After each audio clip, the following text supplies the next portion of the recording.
Welcome back to the BJJ Fanatics podcast. I'm your host, Ryan Ford. My guest today is a black belt in Brazilian Jiu-Jitsu. He's also a black belt in Judo. He's an experienced and accomplished catch wrestler as well. He's a three-time Great Britain Judo champion. He's also a 2014 Judo European Cup gold medalist and a 2014 Commonwealth Games Judo champion.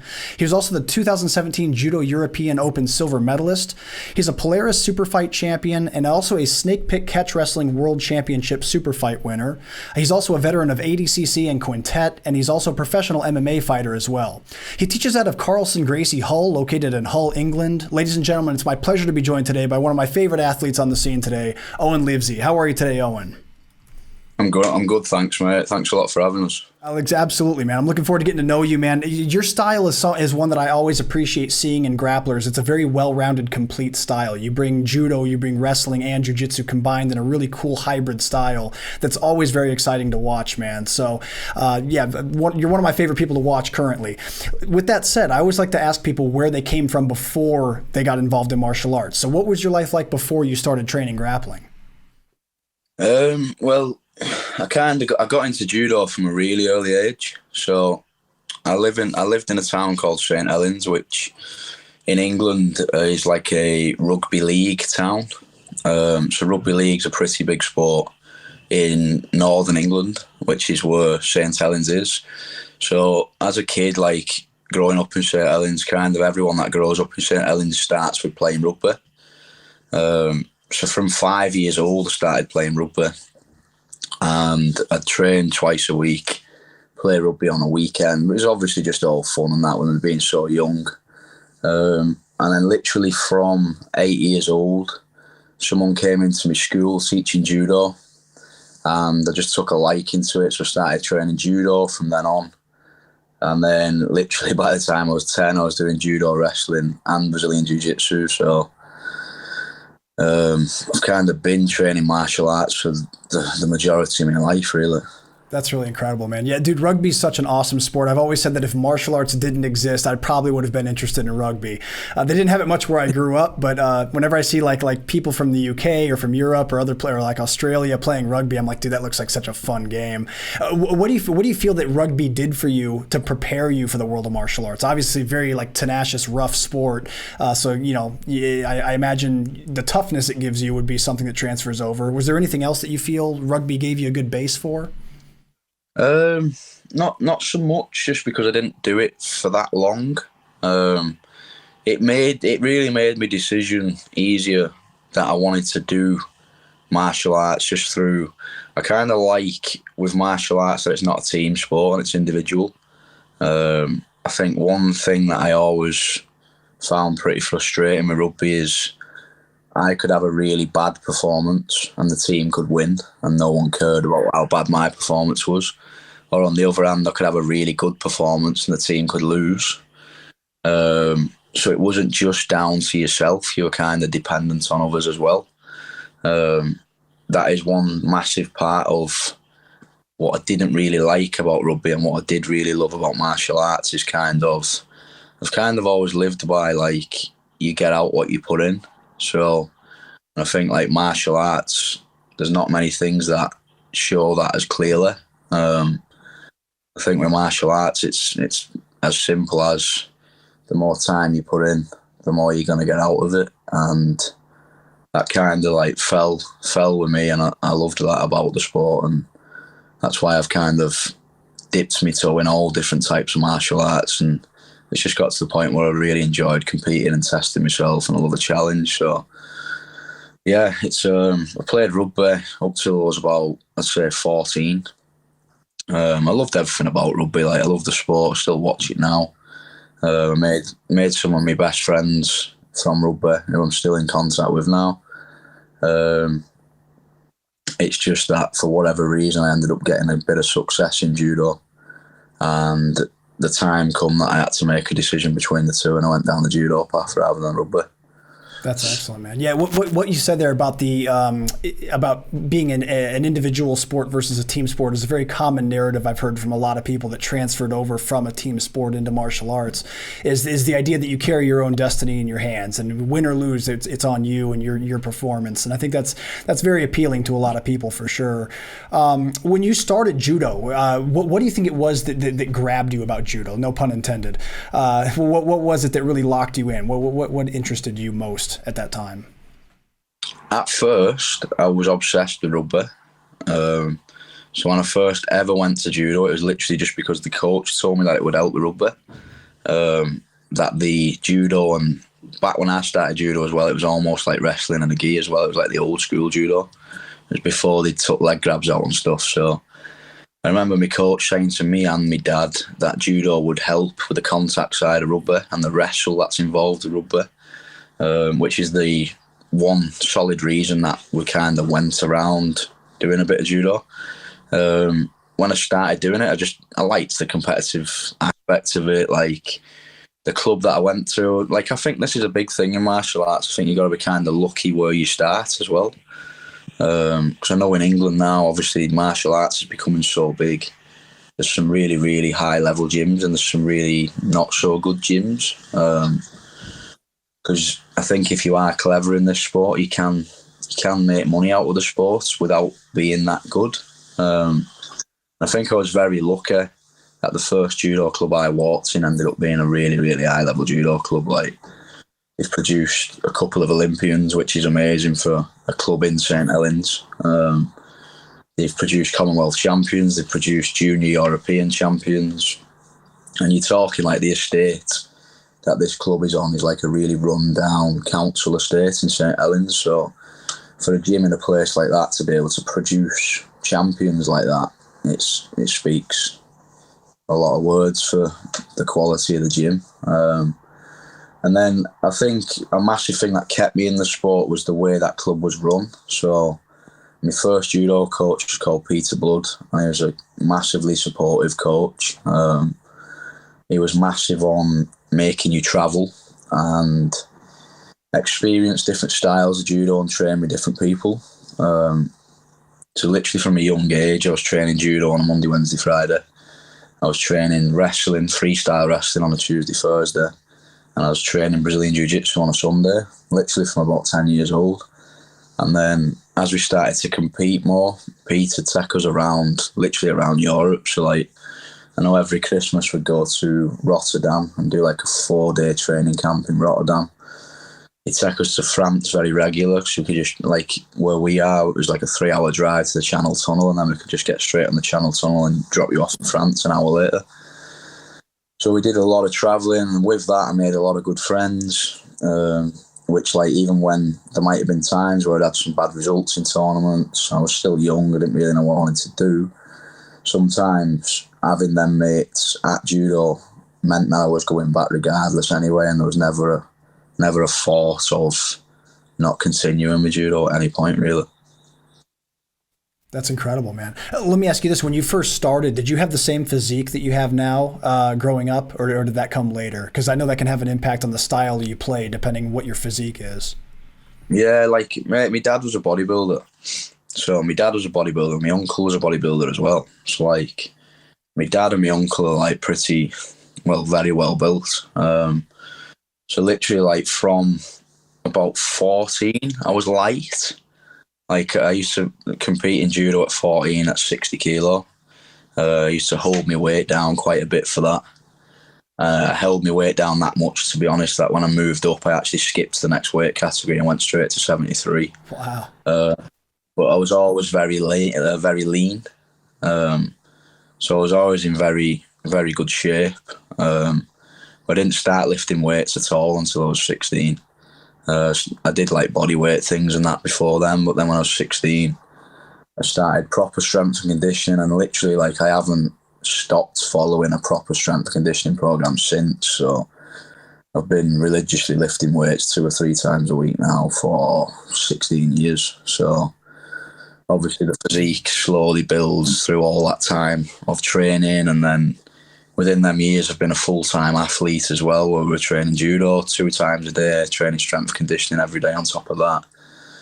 So it's slow. Obviously, I've slowly built muscle over that time, but like if you went back and looked at pictures from when I was 14, you can see I've got a very similar physique all the way through. It's just getting a little bit more mass throughout the years. That's awesome, man. Well, for a lot of people out there listening who train, they want to start adding more strength and conditioning. They see the value of being strong and being physically conditioned well. What advice would you give to balance? You said you do it every day, or you said you 3 times a week. How do you balance your grappling training and your weight training? Do you typically space them out in any way, or at this point is it just normal for you to do it back to back? It is pretty normal, but like I'd say like the most important thing is like if you genuinely don't know what you're doing, then you need a coach. Because I do think bad S&C, well, not that I think, I know that bad S&C can be detrimental. So don't guess. Don't follow like the latest fad online. Because a bad S&C program will not just alter your performance badly, but it will probably also lead to you having a higher risk of injury. So I would say to start, if someone doesn't have a clue at all, invest in a coach, because like I still pay for an S&C coach now. I'm not getting it free. I still pay for an S&C coach because I believe it's that important. But if I was gonna give any advice on how to like actually manage it, I try and do things a little bit separate. So I'll try and lift. If I'm going to lift, I'll lift in the morning. If I'm going to spar, that evening. I know that's because I do have kind of like the privilege in a way of being able to do that because I run my own gym. So I'm not working full time. So it can be a little bit harder for people who are trying to squeeze that in around the full-time job maybe.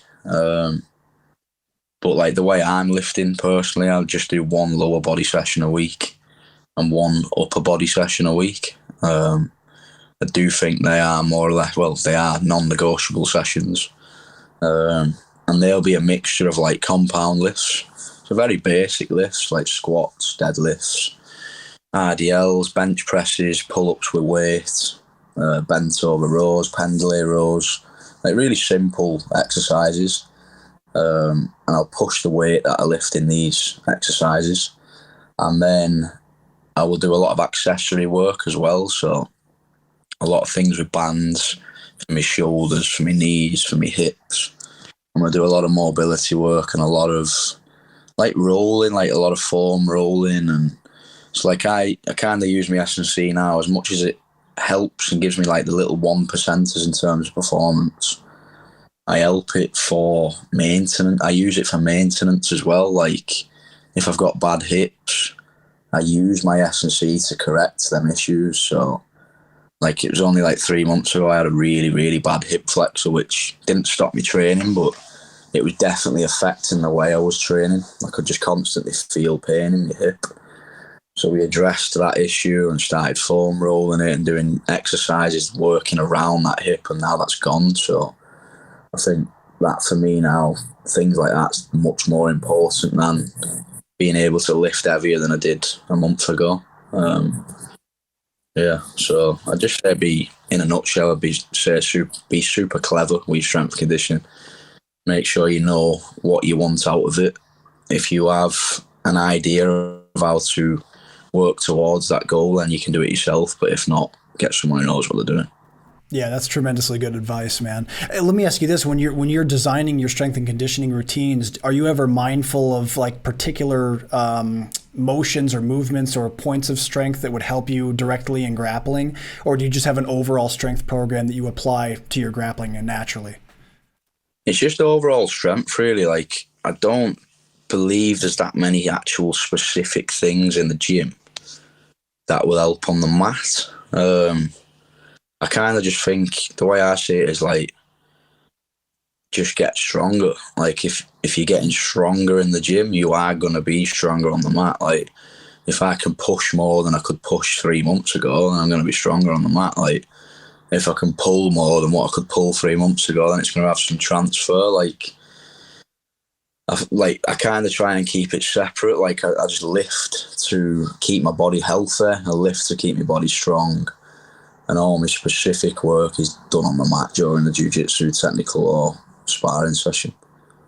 That's awesome. Yeah, because I've heard different answers from different people, like that they'll try to cater to specific things. But I've always wondered in the back of my head, like, if you're just overall athletic and strong and have a good strength and conditioning, like how much does it really make an impact? You know, like if you're focusing on specific movements. But that's cool, man. I really appreciate you sharing that info with us. When you first started judo, did you have any positions or a style that you really gravitated towards? Did you have like a go-to move that you developed pretty early on? Yeah, so like when I first started judo, as I said before, it was when leg grabs were allowed. Yeah. So it was more or less, it wasn't far off freestyle wrestling in a gi. When I first started, like you didn't see that many hip throws, because if you're showing your hips, someone would grab your leg and they'd have your tricep on the other side and they'd be lifting you above the head, and your back hits the floor, it's hip on, so it could be over in 20 seconds. So we used to wrestle twice a week, and from the freestyle wrestling, and my favourite throw at the time was what you'd refer to as a fireman's now. Back in judo days, we'd call it kataguruma. So I used to do that religiously. That was by far my best throw, and that'd be like the centre, if you'd like, the centre of the game. And I kind of build different things off that, which could set that up, like footwork, for example, chopping people to get them moving, little push and pull actions. So I'd look at different ways I could set up that fireman's carry or that kataguruma, which is kind of what's transferred to me grappling now. I'm trying to do the same things as I was doing back in the day then, in terms of building branches off specific techniques. I'm doing that in grappling now as well. But obviously with judo, then they took the leg grabs out, which completely changed everything. What's your opinion of that? Do you think that really was a vital thing for the sport of judo to do? Like, I know they did it to separate it from wrestling for the Olympics or whatever, but at the end of the day, do you agree with that decision, or is it something you wish they didn't do? If I was going to say yes or no right now, I'd rather it be with leg grabs, because I do think it was just a much more explosive and less tactical game than it is now. But on the other hand, like, from changing the rules, they have improved some of the judo. Like, some of the hip throws you see now is like phenomenal. But then again, on the other hand, like, I think it was the last Olympic Games. Like, I got so bored watching the last Olympic Games because it seemed like it had turned so tactical. It was like everyone was just grip fighting, trying to win on penalties. There weren't many hip-on throws anymore. And I think, like, if you're actually trying to grow a sport, you should be able to sit in a front room as a person who's never watched judo, put the telly on and get captivated by that sport. I think that's why MMA does so well. Like, if you have no idea what the rules are, but you sit down, you're having a beer in your front room and there's two blokes trying to knock each other out, you will just watch it. You don't need to ask what the rules are. I'd imagine the last Olympics, if you sat down watching that and you just seen two men breaking grips and you'd never knew anything about the sport, you'd be turning it off pretty quickly.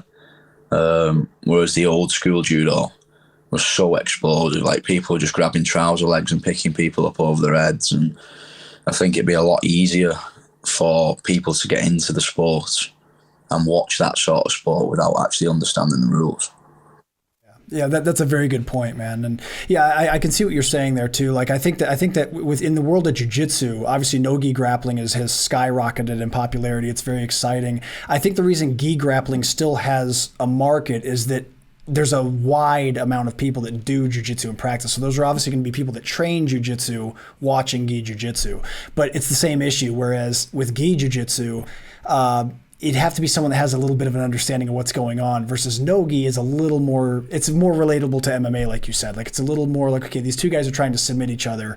It's very much just the ground portion of MMA, and someone that doesn't train or watch a lot can at least understand that. So I think that really is a valuable ingredient for the growth of anything, I think. So that was a very, very good point, man.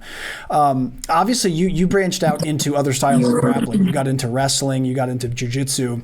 England has a very rich history of grappling through catch wrestling. How did you said that you trained freestyle initially? When did you branch out into other forms of wrestling like freestyle and catch?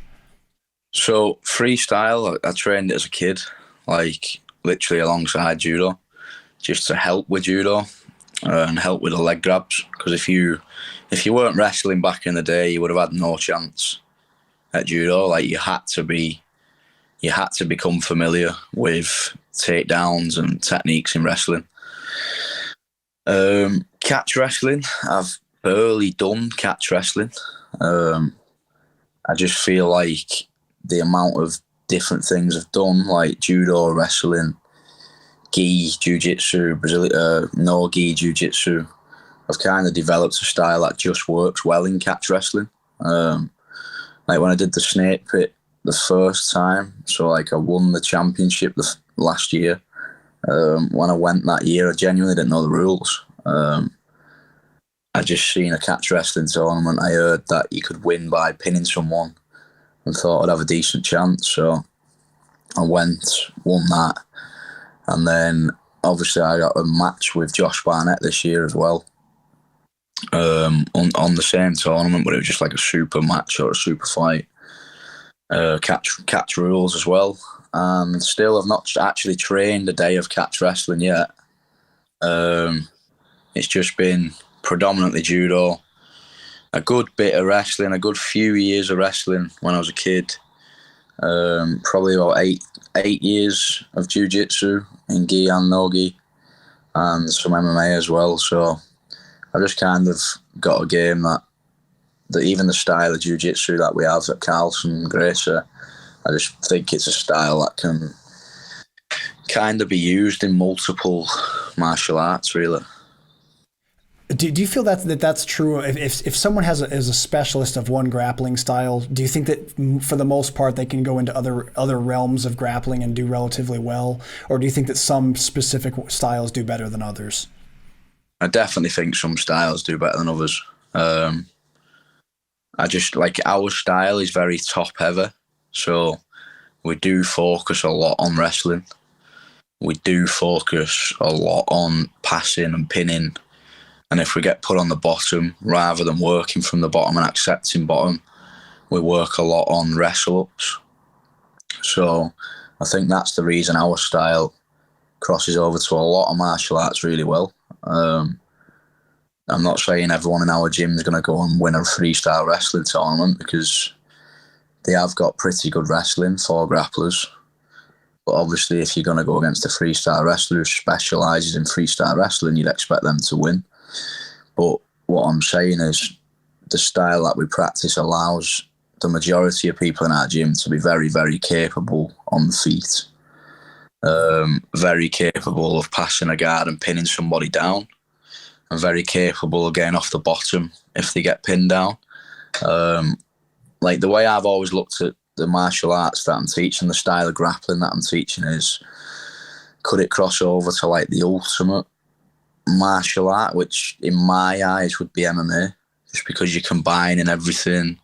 And I do think it's just an opinion, but I do believe that it's very, very important that if you're spending all this time training jiu-jitsu, that you should be able to have a fight if that was ever brought upon you. Like, you might never have any aims of fighting MMA, but it's just an opinion. But I would just not like to train jiu-jitsu for 10 years and then know in the back of my head that I couldn't use it in a real situation or an MMA situation. And I think the style we push is, if someone in my gym says, "Now I want to fight MMA," then I'm just like, great. Like, we've got some good striking coaches. We'll start working a lot with them. start connecting that to the takedowns you've already got. The takedowns you've already got tie in really well to the wall wrestling that someone would have to learn. And then they should already have skills in pinning people on the back. Then they just got to learn to strike from them positions. And then in MMA, you don't really want to be on the bottom anyway, because someone good's on top of you and you're on the bottom, you're gonna take a lot of damage. So I think it is definitely styles. Obviously, some people are predominantly on the bottom, which for sport jiu-jitsu is fantastic, but can be very dangerous in MMA. Absolutely. Let me ask you this, as someone that practices kind of the trifecta of grappling with jiu-jitsu, wrestling, and judo, if you were going to advise someone starting out right now who wanted to be a well-rounded grappler like you are, what style do you think is the best base to build yourself into the best grappler you can be? It depends on where you're from, I think. So if you're from Britain, UK, I would say judo and jiu-jitsu. If you're from America, I'd say wrestling and jiu-jitsu. And the reason for that, for me, would be American wrestling is super high level. You can wrestle all through college. Like, you've produced multiple Olympians and Olympic champions. So there's going to be a massively strong base to learn wrestling from, more or less anywhere you live in America, I'd presume. On top of that, it goes hand in hand with jiu-jitsu. You've got very good jiu-jitsu gyms. Now you're going to develop someone who can learn very good jiu-jitsu. Like, someone could even go to like a 10th Planet gym, learn really good jiu-jitsu off the bottom, and at the same time be learning really high-level wrestling from somewhere else. So that's kind of what I'd be doing if I was in America. And then for very similar reasons, if I was in Britain, the wrestling program in Britain isn't that strong. So I might be wrong, but I don't think I am. I don't think Britain have ever produced an Olympian in wrestling at all. So maybe I might be wrong, but I can't remember if they have. Whereas judo have produced multiple. So I think it is a good idea if you're in Britain to go down the judo path. For example, if you're a young kid now in judo and you take a medal at the British Judo Championships, you would get put into the British national team, which even that alone would allow you as a child to travel all over the country, probably 5 or 6 times a year, to do multiple training camps with all the other top kids in the country. So it's going to expose you to very high level training partners for where you're at in that stage of your career. If it progresses from there, you're then going to go a little bit further and get took all around Europe for training camps and competition. So you're going to learn things when you're on the road and travelling. You're going to learn how to look after yourself. You're going to learn how to compete. You're going to get loads of good sparring partners from all different parts of the world, which are all going to bring their own styles, which is all going to help later on when you're grappling. And then on top of that, you can learn your jiu-jitsu from whichever gym you're in Britain as well. So very similar reasons. I think in terms of combat sports, the highest level program in combat right now would be judo, in my opinion. Owen, talk to me about the crossroads that you faced in your life when you'd made the decision to go from really being focused in judo to moving over towards professional grappling. What inspired that? What made that? What do you think caused that decision? So genuinely, mate, it's crazy this, because it wasn't planned at all. So basically, I quit judo. So I did judo full time for, let's say, about 8 years. And then when I came to the end of my career, it was solely because I had no finances. Because in judo, you just don't get paid at all to do judo. So I was training full time. I had absolutely no money at all. Like, I think I was teaching around 4 1-hour classes per week in the middle of the day in between training, which would get me £30 per session. Wow. So I was getting, I think it was about £120 a week, and I'd spend £50 of that on food. I'd spend little bits now and then on training gear, and the rest I'd like just keep. And if we went out on a weekend for something to eat, if we weren't competing, I'd use it then. And I lived like that, mate, from say 17, 18 to about 26, 25, 26. And I just had enough of it. So like I kind of got really into it and was doing really well and won the British Championships a few times, won Commonwealth Games. I was in qualification for the Olympic Games, literally all the way through to the last two tournaments. That was for the Rio 2016 Games. I failed to medal at I think it was the Kazakhstan Grand Prix. I fell out of qualification. There was one tournament left. I had to win a medal in that tournament to qualify, and I never won a medal in that tournament. So, like, for me, when I did judo, that was like all it was about. It was like, I need to go to an Olympic Games, and I moved away from home when I was very young and put everything, like, literally sacrificed everything really to get to an Olympic Games, and I didn't do it. I didn't really have any regrets because, like, for me, I'm the same with it now. No matter what sport I compete in, if I give it everything in preparation, if I don't win, I'm okay with it. Like, I'm not happy about it, but as long as I know I didn't leave a stone unturned, I can sleep at night. So I didn't qualify for the Games, which was really, really hard to take. So I had a little break. I had about a year out. I moved back to St Helens, where my mum and dad are based. Got my own flat. Started coaching, like just literally as a personal trainer because I'd give everything up for judo. I didn't have any qualifications either. So I had no career idea at all. Because I was lost, basically, and I didn't have a clue what I was going to do. I actually went back to judo, even though I didn't really want to do judo. I just didn't know what else I could possibly do. So I went back to judo, and then I was contemplating trying to go for the Tokyo 2020 Olympic Games, try and qualify for that.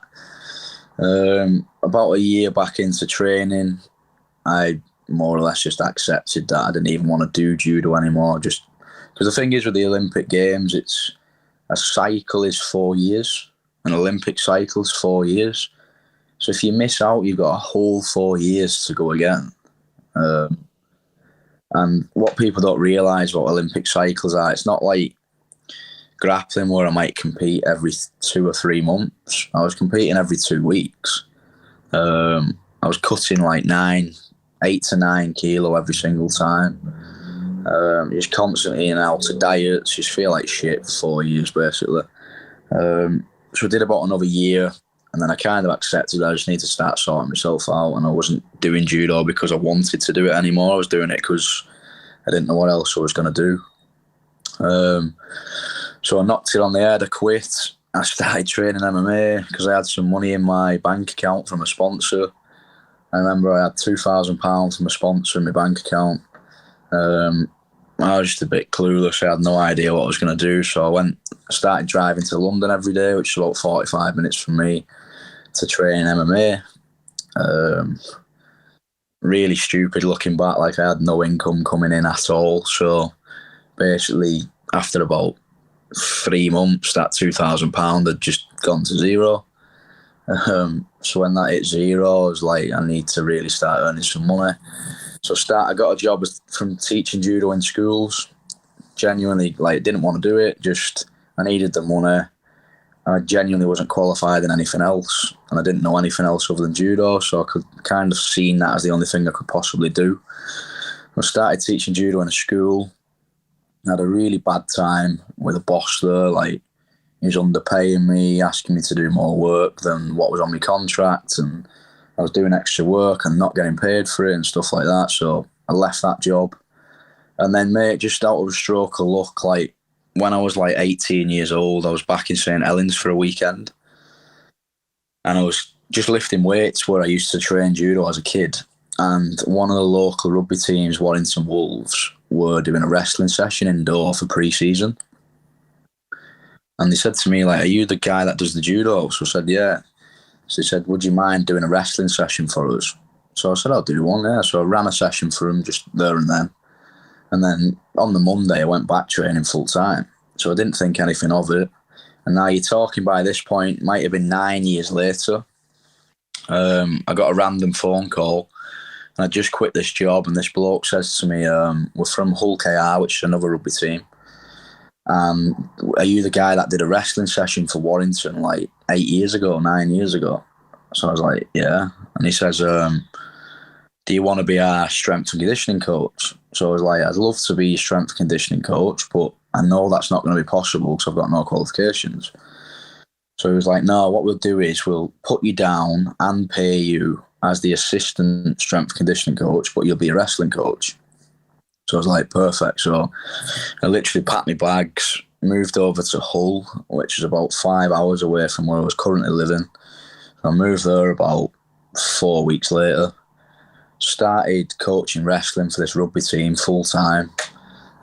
Started renting a place in Hull where I didn't know anyone in Hull. Just moved for the job. So I started renting a place in Hull.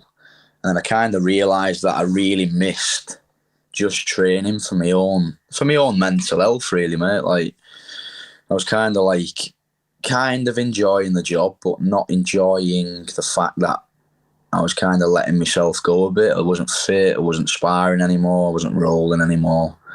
I was just missing that adrenaline that you get from training. I was just going to the gym and lifting weights. So I went to a few local gyms. Didn't really like any of them. They were all very quiet. There's not much around here. So I thought, I'll tell you what I'll do. I'll open my own place. Just a small place. We'll do a Tuesday, Thursday night, and we'll just spar. So I opened my own place. Loads of people came to start as well, which shocked me a lot because I didn't know anyone. I was just advertising it on Facebook. A lot of people came. We used to spar gi on a Tuesday and spar gi on a Thursday. I wouldn't teach anything. Both them classes ended up being really busy, so we added a Saturday morning. That ended up being really busy, so we moved to a new location, a little bit bigger, and I put it on 5 nights a week, so I was still working full time. And then I'd go straight to my gym. I'd start teaching them now by this point as well. So I was teaching a little bit, I was training a little bit, but I still didn't see it as a full-time thing. And then it started getting really, really busy to the point where I went into my job and said, look, I'm just going to gamble here. Like, can I work part-time instead of full-time? Because I want to push my gym and see where that can go as well. And they said it's full-time or nothing. So I just quit the job and took a bit of a gamble. And the gym just really, really kicked off to the point where we've moved somewhere else now, and that's full-time. But when I was in my second gym and I was training, teaching, I wasn't barely training at all because by this point I just wanted the gym to be a good business. But Chris Thompson from Grapple Fest dropped me a message and said, do you fancy grappling? Because I'd met Chris when I was a blue belt years ago. I was doing judo and I just did some jiu-jitsu somewhere else. He said, do you fancy a grappling match? We just had this guy. He's like a world bronze medalist, Masters 1 black belt. His opponent's just pulled out. If you want a match, it's in 2 weeks. And I was at 84 kilos and I was about 95, just completely out of shape. So I was like, yeah, I'll do it. So I started training then. So I trained for a couple of weeks. And when I say train, I mean just I'd teach a class as I was and then just jump in the rounds at the end and get a bit of a sweat on and that. And I ended up winning this match. And it was a really bad performance because I'd just not trained. But I ended up winning this match. And then because I'd done Chris a favour, he said he'd get me on again, which I trained for that time. So I actually took it a bit more serious, trained, won that one. And then I ended up with Michael Pixley from Daisy Fresh. I won that one. Got on Polaris. I've had 6 matches on Polaris now. I won 4 of them. So then it's just gone on from there, really. So it's all unplanned. That's incredible, man. That's so cool how things fall into place like that. I also always really admire any story where someone has to burn the ships behind them. So when that job told you, hey, it's full-time or nothing, you were just like, all right, see ya. Like, I'm gonna get to this. The thing is with that as well, like my missus had only just moved to Hull. So I came over here. I've been working here for about 6 months or so, and then my missus came over and moved in with us. And then we started this gym, which was just for sparring. So I remember I met the boss in Costa Coffee, and he was like, full time or nothing? And I was like, right, nothing. And I was driving home thinking, fuck, like, how am I going to walk in the house now that we have to pay rent? Yeah. Say that I've just quit my job. Like, this is going to be a bad conversation, but it's all worked out now, thankfully. Like, That's incredible, man. Now, there's nothing like betting on yourself, man. And it also, I think that part of that too, that pressure of like, okay, like how are we going to pay the bills now? That really does kick you into overdrive sometimes to really make things work even harder. So that's really cool, man. It's a great story. You were describing the rigorous nature of judo, of pursuing judo, and I over the years I've interviewed countless judo folks from Travis Stevens to Jimmy Pedro, and they've all talked about the same thing about how rigorous and how brutal that path can be. What's the ultimate, like the best case scenario in judo as far as a trajectory in a career? Would it be winning the Olympics and then opening a gym? Like what typically is the prize at the end of the rainbow, if you will? see, in Britain, mate, honestly, it's so bad in Britain. Like, this might have changed only a tiny bit since I've quit, but when I was competing, if you became Olympic champion, which has never been done in Britain, they've had silver medals, they've still never had one full Olympic gold medalist. But if you won an Olympic gold medal in Britain, at the time it was about £28,000 to £30,000 a year. Wow. As a wage. Which, like, in England, mate, you can get more than that. Yeah. As a delivery driver. Yeah. You know what I mean? So, bear in mind, it's never been done because it's that hard. If you won, you get put on A-class funding, which was about 28 to 30 grand. It might be a tiny bit more now. It might be 34, 36. And I'll be very, very, very surprised if it's more than that. But for you to keep your funding, you have to keep competing. So, like, if you think, like, judo's so hard, it's so long, it's such a long process to get to an Olympic Games. If you get to an Olympic Games and win gold, you're kind of done. Like, for me, when I was training, I used to always think, if I could ever achieve that and get to an Olympic Games and win a gold, I'd quit. Like, I'm Olympic champion, like, can't really do any more. It's another 4 years until you can try and achieve the same thing again. So if I ever got there, like, I'd quit. But then if you quit, you wouldn't even get your money. So, like, in terms of a career, like, what a lot of people try and do, but it's very limited jobs, is to try and actually work for the association.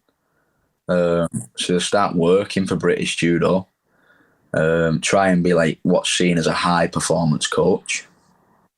So there's, like, one recognised full-time centre in Britain. So you might be, like, one of the 6 to 10 coaches in that facility, which isn't crazy money. It's probably, like, I'd guess maybe 50 grand a year. But you're working hard for that as well. There's a lot of time away from your family and that, because you've got to now do all the travelling that judo requires you to do again, but this time as a coach. Genuinely, there's no money in having your own gym, mate. Like, having your own gym solely as judo in Britain, a lot of them are actually volunteers. They literally run gyms, judo gyms, like, not for profit at all. It's very, very, very different to JiuJitsu, where you can obviously run a JiuJitsu gym as a full-time business.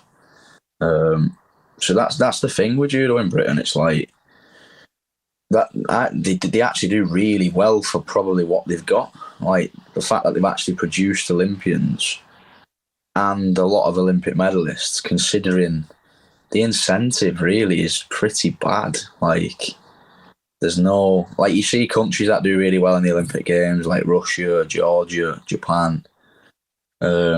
These guys, France, these guys are, like, massively looked after. You know what I mean? It's like a huge pot of gold at the end of the rainbow. Like, if you get there, you're going to get really well looked after. You're going to fall into a massive coaching job where you'll make massive money. You're going to be looked like as a superstar in your own country if you get anywhere near that. Whereas, I know for a fact when I quit judo, like, I've still not had a thanks yet. And I competed and represented our country, like, unbelievable amount of times. I've still not had a thanks yet from the person who was head coach at that point. Like, never mind anything else. So it's a tough one, because it's like when you asked me the question before about which sports you'd go down and do, I recommended judo in terms of like the skill and the exposure to training partners and different styles that you can get. But in terms of career, like, it's just, I wouldn't recommend judo at all. It's a funny one, yeah. Yeah. Well, man, I appreciate you sharing your thoughts on that. And I'm also glad that you found the right trajectory for you, man, because so far it's going really well in competitive grappling. You're someone really exciting to watch, and I know that there's lots of opportunities coming your way, which are well deserved, man. So I'm glad that transition happened for you, for sure. Owen, I'll tell you what, man, we've reached about the halfway point of the show. This is where I always play a game with my guest. This is a game called the Pummel. The Pummel is a series of random questions. Some of these are about jiu-jitsu. Some of them have nothing to do with jiu-jitsu. But if you're down to play the Pummel, I'd like to play this game with you. Yeah, let's go, man. All right, man. I think you hinted at this earlier, but I'll ask it anyway. What's the worst job you ever had? Yeah, teaching judo in the schools, man. It's rough, yeah. Yeah. What's a secret talent that you have that people might not know about? Oof. Mate, honestly, day to day, mate, I'm pretty boring. What do I do other than train? I'd probably say changing nappies. Changing nappies. Nice. Yeah, I'm doing a lot of that at the moment, mate, so I'll probably put that down as a bit of a hidden talent. How old's your kid? He's 2 now, mate. That's cool. Mine just turned 2 also. Yeah, he just turned 2 on November 5th. So yeah, I'm right there with you. I was changing diapers right before this interview, so I can totally relate. What's something you wish you were better at outside of martial arts? Probably managing money. Yeah, probably managing money. It's I'm probably like, I get money, I just spend it, really, mate. I need to manage my finances a little bit better, I think, and be a bit more clever with it. Yeah, money management is definitely a martial art in its own, man. It really is. What do you think is the worst injury that you've ever had? ACL. So snapped my ACL when I was 17. I was really young. I was at a training camp in Poland, on my own as well, which was an absolute nightmare. I shown me hip to throw someone with an uchimata, and he's like body locked me from the back. He should have. It looked like he was trying to pick me up, but at the same time, he's dropped straight through the back of my knees. So he completely snapped my ACL, torn my MCL grade 3, and torn my cartilage as well. So it was an absolute mess. Genuinely had to get an early flight back from Poland, and I remember every time I walked, I felt like it was going to slip, like it was just all over the place, to the point where I had to fucking wrap a sock around it just so I could walk through the airport. I was just tying this sock around my knee as tight as I could, just so I could get the car without it popping out. So that's definitely the number one bad, mate.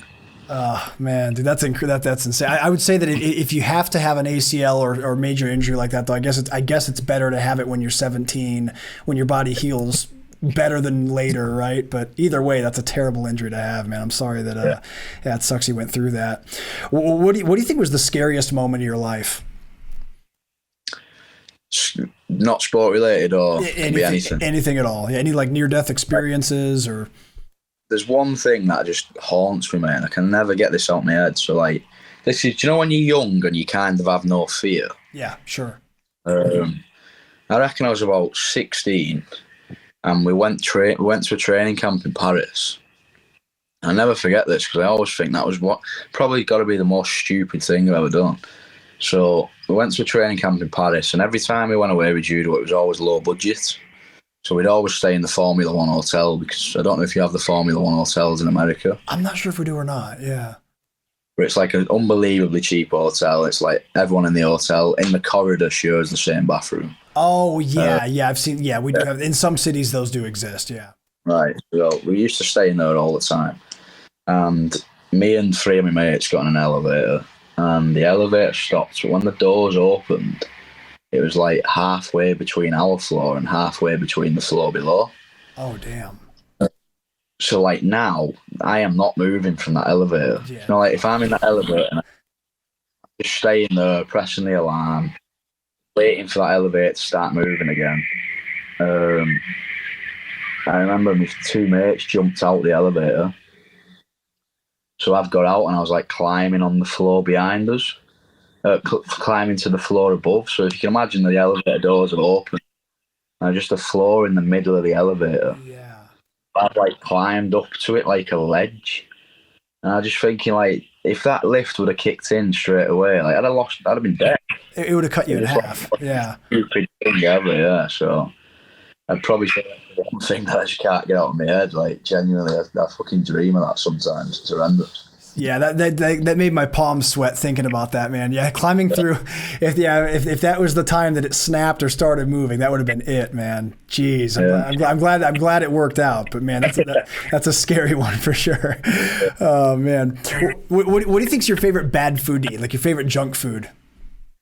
Yeah, I like pizza. Me, yeah, I like pizza. Just you can't go wrong. I think it's nice. You know what you're getting, and I don't know about America, but if you order a pizza in Britain, it gets to your house in about 20 minutes.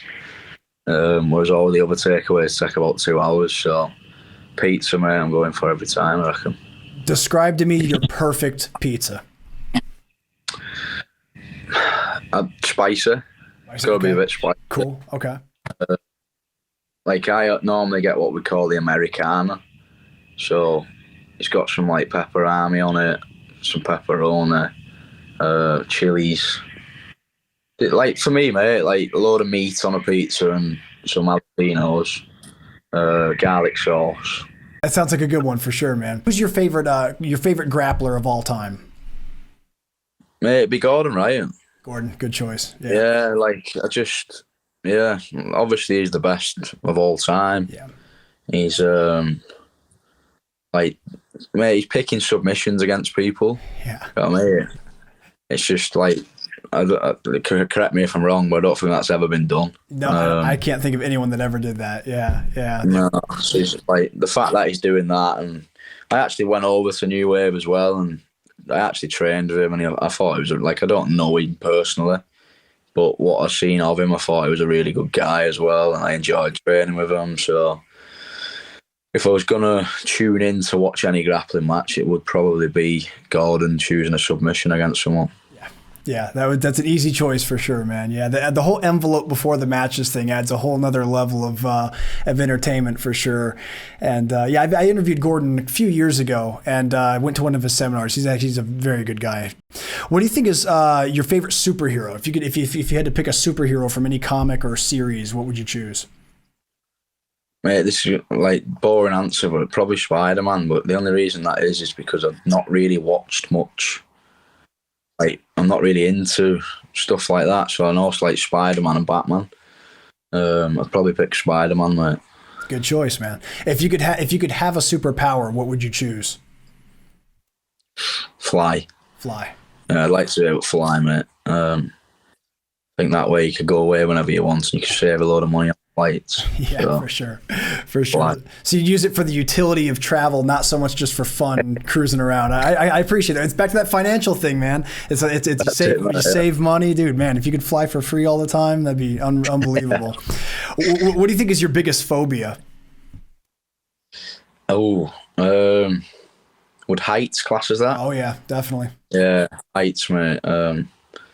Pretty bad with heights, mate. We went to a water park in. I did a training camp. I ran a training camp in Costa Blanca not long ago, and we went to a water park and just fucking going up some of them slides, mate. Like, honestly, I didn't think I was going to get to the top. My legs had gone halfway up, and I didn't feel like I was going to get up the stairs. So I'd go with heights, mate. I'm terrible with heights. I hate them. If you had that superpower of being able to fly, that would probably eliminate it, though, right? Like, 'cause if you fell, you just just cruise to the floor, right? Yeah, just get me out of a lot of shit, won't it, I guess. Yeah, right. That's awesome. Pick another good one here for you. Oh, okay. We talked about your favorite bad food to eat. What's your most hated food? What's something you cannot eat no matter what? Do you know what, mate? Because of judo, there isn't much that I can't eat. Yeah. Like, because we just travelled so much, we had to eat absolute shit. Yeah. Genuinely. What would I go for? Like, there's not real much. Maybe it'd be like a fish, like a. Yeah, like Do you know what? I wouldn't eat. I wouldn't even try it. You know, when you see Chinese people eating like fermented eggs. Oh yeah. The black eggs, yeah. Yeah, like I'd more or less try anything, but like, no, mate, they can keep them to themselves. Like, I won't touch one of them at all if you paid me. Like, yeah, I've seen people eat those in person. They do not smell appealing. It's not a smell that makes me say, "Oh, I'd like to try one of those." It's more like, bro, walk away. Eat free. Just cook your eggs. Like, there's no point at all. That's a good one. I got a couple of new questions I'm going to throw in here. This is two that I haven't asked on the show before, I don't think. If a scientist made a clone of you and you had to face him in a match, could you pass your own guard? Yeah, I've got a shit guard, mate. I just wrestle up, mate. I'd fly through my guard. I'd pass my guard so easily. It'd be ridiculous. Yeah, bad day for your clone. Yeah, I hear you. Second question. This actually comes a buddy of mine, Marcelo Lopez. Shout out to him. He suggested this question for the Pummel. If you found a genie lamp and you could have one wish, standard rules with genies, no wishing for more wishes or killing anybody. What would you wish for? Health. Health. Good choice. Health. Yeah, I think. You can have anything, can't you? But if your health's fucked, you're done, aren't you? That's a great answer, man. Health, mate, yeah. Smart answer. And final question for the Pummel game, Owen. If right now in Hull a zombie apocalypse breaks out, what's the first thing you do? Probably grab the gun underneath my bed. There you go. Nah, I don't have a gun, mate, really. I was going to say, man, you're like ready to rock and roll, man. It's under the bed already, dude. You're good to go. Yeah, no, we're not allowed them. I've got a hammer, mate, so I'd probably keep my hammer. I'd stay indoors, but then if shit comes to bust, I'd just head down, run and hit as many of them as I could and see if I get the car, yeah. Just fireman's carry for every zombie that comes near you, man, till you make it to the ocean. And Owen, that was the final question for the Pummel game, man. Congratulations, you win. You got your double underhooks. So, man, let me pick your brain on some stuff, if you don't mind, some more technical things. Obviously, anyone that watches you compete sees how well you hand fight. That's something that you've been doing for a very long time. What do you think are the primary objectives of hand fighting for someone that's kind of new to it and trying to figure out what exactly they should be trying to accomplish? What advice would you give as far as that? I just keep it really simple. So, like, if someone stood in front of me, basically all I'm thinking of doing is like one of four things. So I'm either looking to get my head higher than theirs, so snap downs, for example, try and get my head higher than theirs, or two, I'd be trying to get outside their elbows, so like arm drags, 2-on-1s. Number three, I'd be looking to get under the elbows, so like underhooks, single underhooks, double underhooks, and then four would be attacking the lower body, and that's literally all I work for. So if I'm in a collar tie and trying to snap me down, if I can't snap you down, I'm going to try an arm drag or get you to a 2-on-1. If you're reacting to them or you're reacting to the snap down, and that might set up a body lock. Again, if you're reacting to the arm drags, the 2-on-1s and the snap downs, it might set up a single leg. And then from all of them, I can get to your back, and then from your back, I can strangle you. So I keep it as simple as that, really. Get my head higher than theirs, get outside the elbows, get under hooks, or get to a single leg. That's great. I love that you keep it real simple like that. I think sometimes people tend to overcomplicate things sometimes, and really at the end of the day, what you're saying is you want to just arrive to a control position, and I think that's a smart way to go about it. Let me ask you this: for people out there that are jiu-jitsu based that don't have any like wrestling or judo experience, and they find themselves potentially across the mat from someone that does have wrestling experience, what do you feel are some of the most important principles to remember for them to avoid getting taken down so easily? Like what things would you encourage them to focus on in training to not be so susceptible to getting taken down? I'd say stance, posture, and movement. Like, I think that's something that people don't really practice that much, and I think it's just so important. Like, I know, because I've done that all my life in terms of stand-up, that genuinely, like, as soon as I touch hands with someone, I can tell if they're competent on the feet or not straight away, just by the way that the feet move. You don't want to be walking. I think if you're walking, you're like super susceptible to foot sweeps. And often it's not just foot sweeps in terms of takedowns. Like I can use a foot sweep just to stumble you, and that leads to a snap down. Or I can hit a foot sweep, stumble you, and hit a single leg off the back of it. So I think movement would be number one. Always maintaining space between your feet. Never allowing your feet to come close, or even worse, cross each other. I would say in terms of stance, like this definitely comes from judo for me. So if you watch a judo player compete, his hands will always be in line with his collarbones, and that's to protect his lapels. I think it should be exactly the same with no-gi. If I have my hands on my collarbones, I've got a very, very good chance of when you're reaching for collar ties that I can get to an inside bicep tie, an inside collar tie. I can hit my arm drags, my 2-on-1s. So it, again, goes into what we spoke about previous. And then in terms of posture, keeping your head up. Again, because of what we said before, like I'm looking at it as in what can someone do to me? They can either snap me down, get outside my elbows, body lock me, or attack my lower body. So I'm just trying to counteract that, and I'm doing that one by moving. And my movement needs to be good. My stance needs to be good. I need to be light on my feet. I need to be maintaining the same space between my knees. I need my hands in front of my collarbones so I can counteract when you're coming in to take your grip, so I can work to an inside position. I need my elbows tucked so I'm not susceptible to arm drags or duck unders or slide bys. And then I need to keep my head up so I'm not susceptible to snap downs. And then I think once you nail all them, which does take time, you don't really have to be a great wrestler. You can nullify a lot of wrestling.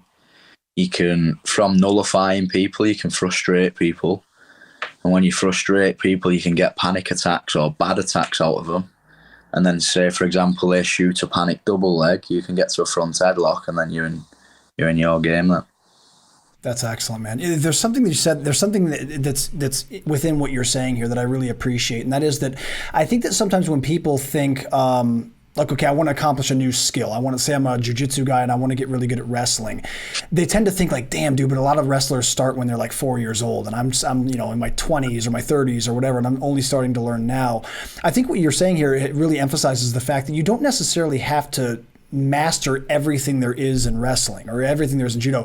There's certain things that you can pick upon and have that as a core base or a go-to option, and that alone gives you a tremendous advantage over someone that doesn't do any of it at all. Would you agree with that for the most part? Like, you're not going to beat a wrestler at wrestling. Yeah. You're just not. Like, if someone's wrestled all their life and you're a grappler who's wrestled for 2 years, you ain't out wrestling a wrestler. Yeah. But you can, like, grappling, wrestling, and wrestling is very, very different.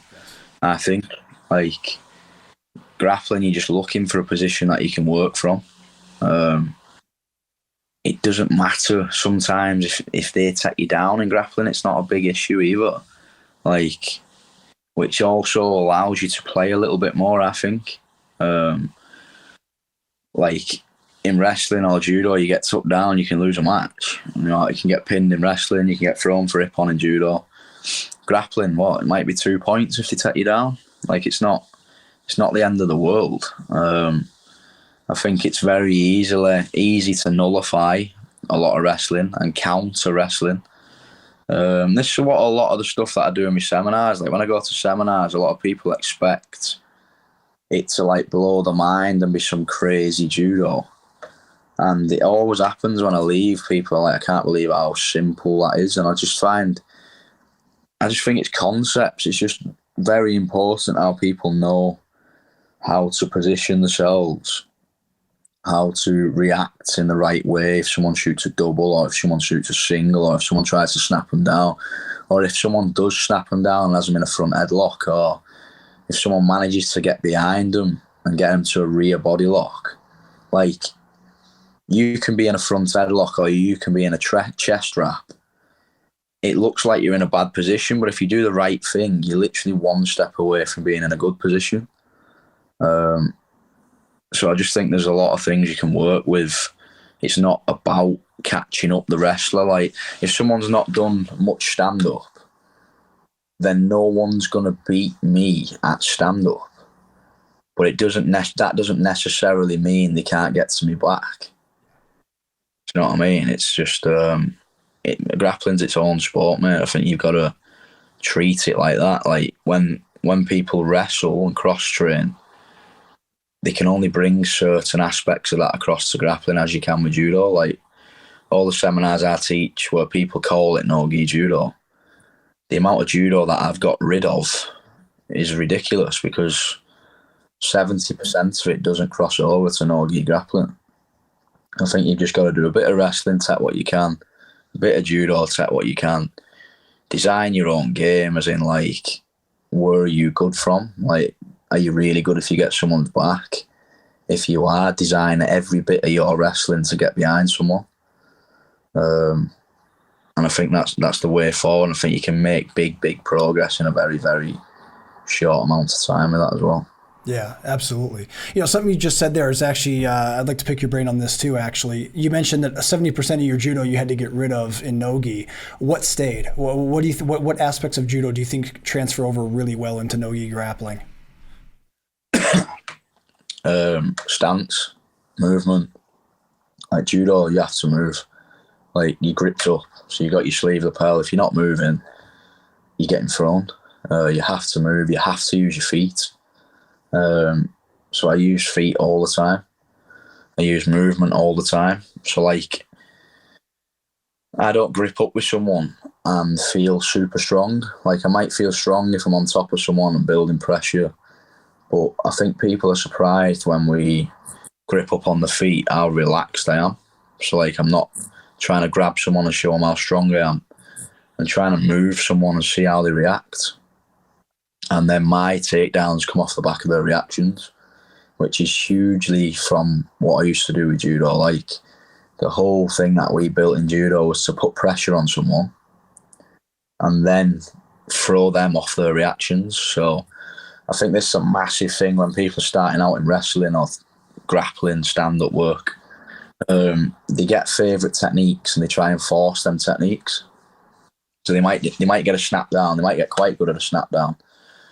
So then every single time they compete or every single time they spar, they're thinking snap down's my favourite throw. I'm going for a snap down, snap down, snap down.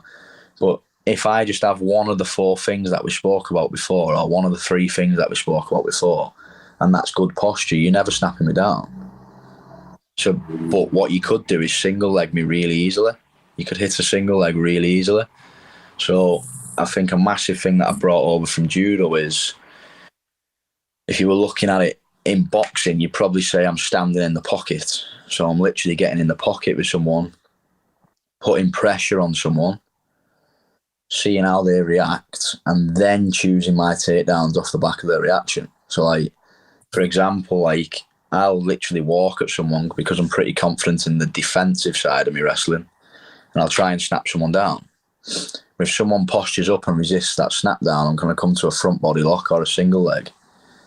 Then if I go for a front body lock and try and throw them by to a rear body lock, they might take a whizzer to stop that. If they take a whizzer to stop that, I can hit a knee tap from there, or I can hit a Mongolian pickup from there. Or I can take a single leg, and from a single leg I can get to a rear body lock. So, like, we're not just practicing, like, single techniques to take someone down. We're, like, anticipating competing against a high-level opponent. And when you do that, there's a massive chance that your first takedown's not going to work. So you've got to be ready to start chaining things together where you're taking people down off the back of their reactions rather than pre-planning your attacks. You can't pre-plan anything when someone's good. That's outstanding, man. Yeah, I could see the takedown game is obviously such a dynamic aspect of grappling, and going about it with just a one move in mind, it's usually going to be a sequence of things that happen based on reactions. So I love that you pointed that out. As far as particular throws in judo that you think have pretty high percentage in your own experience in no-gi, which ones do you think transfer best? I could see like overhooks and uchimatas being pretty useful. I could see foot sweeps. Is there anything else that you feel has been a pretty high success rate for you as far as specific throws in no-gi? Yeah, so it'd be like multiple foot sweeps. Yeah. So obviously in judo, they've all got different names, Japanese names. We say foot sweeps. I use Uchimata, but it's not a go-to at all because there's a little bit of back exposure if I do it wrong. True, that's true. Or when we're very slippy, when we're sweaty, sometimes you can lose that whizzer and it can become pretty dangerous. Sumigeshis, use sumigeshis all over, so you can snap them down, use sumigeshis.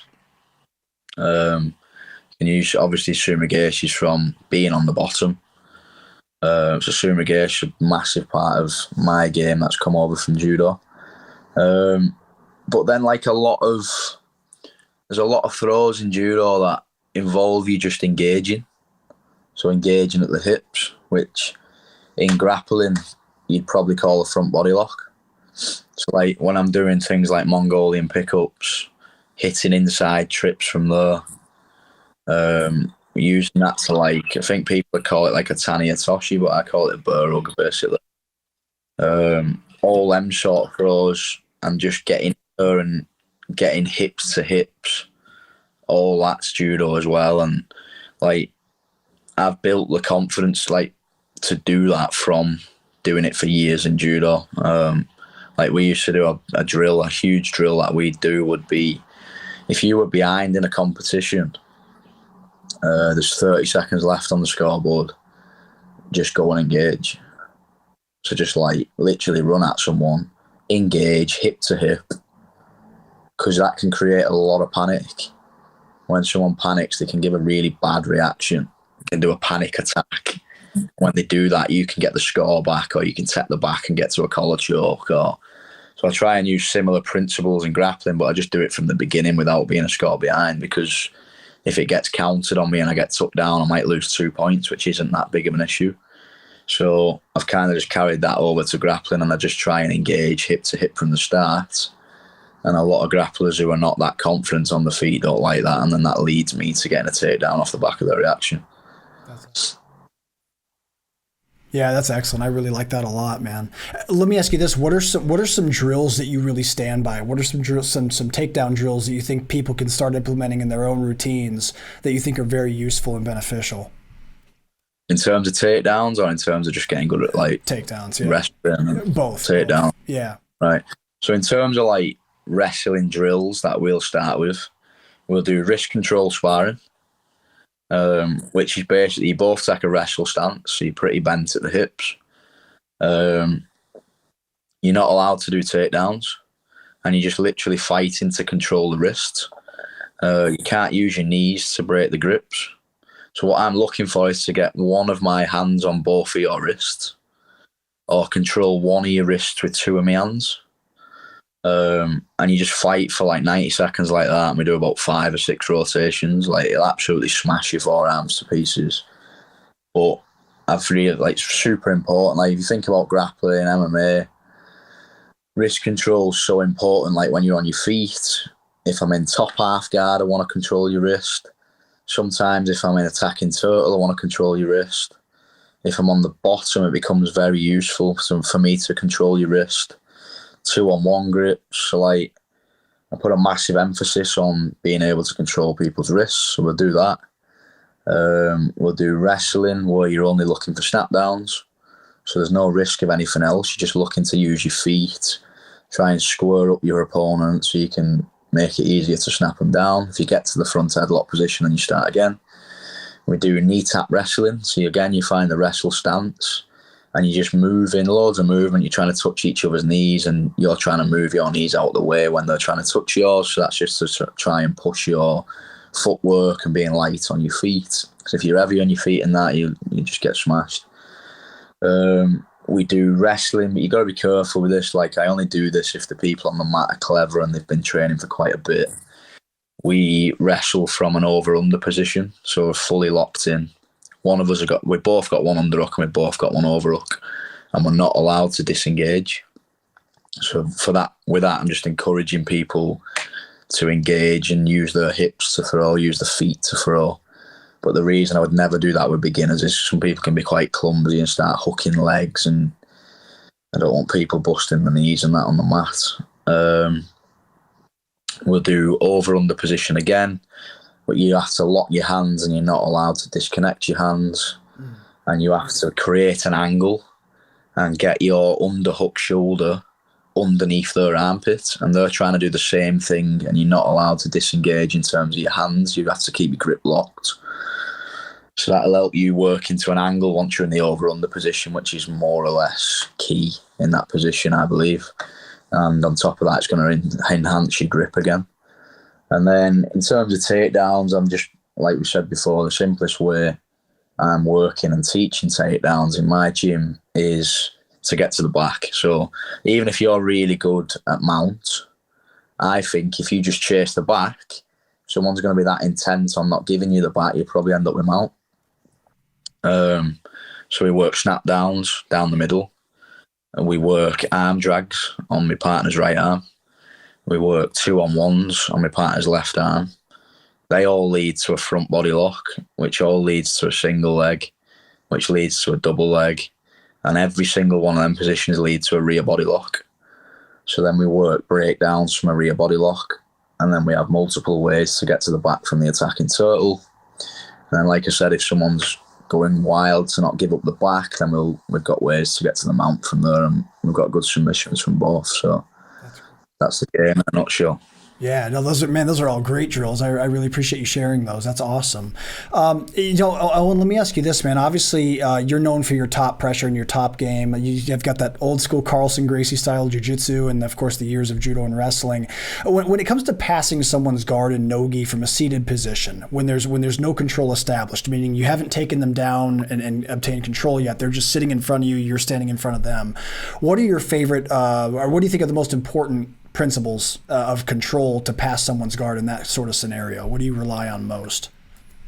So for me, if like I'm approaching someone in a seated guard, like I genuinely approach it like I would wrestling.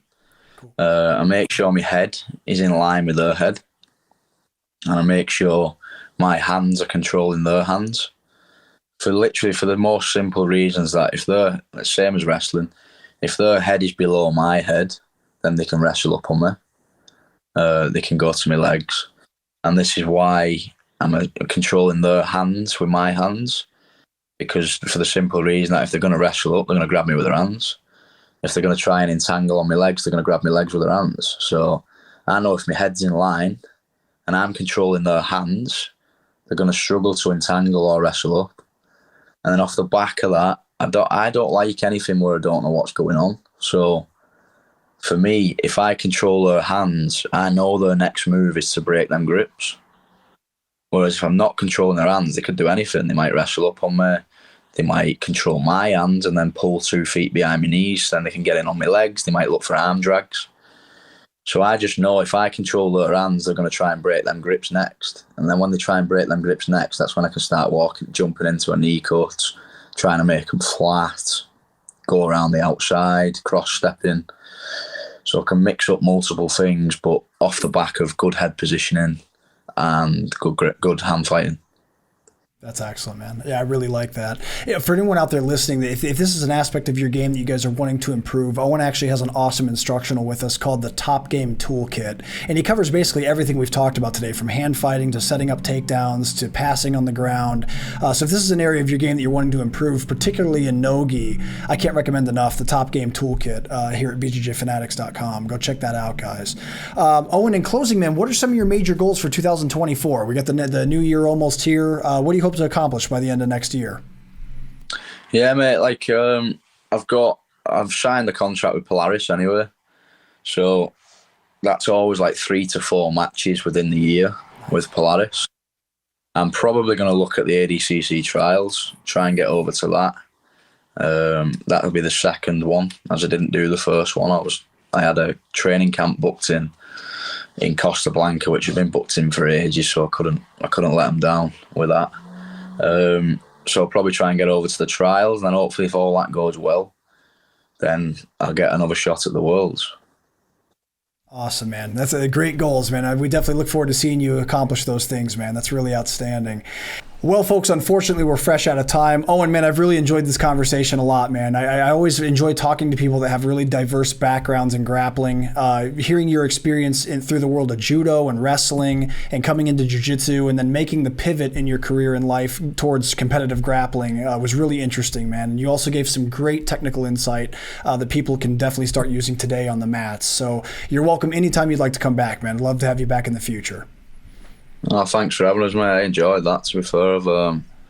I've not been on a podcast for a while, so it was good to chat, mate. Excellent. Well, I'm happy you had a good time. For anyone out there that wants to keep up with Owen, it's really easy to do so. He's most active on Instagram. His personal Instagram is Owen Livesey, so you can follow him there. He's also got his academy's Instagram, Carlson Gracie Hull, on Instagram. His YouTube channel is just his name, so if you plug his name into YouTube, you'll find his channel. Make sure you guys subscribe and hit the little bell icon to get notified when he adds new videos.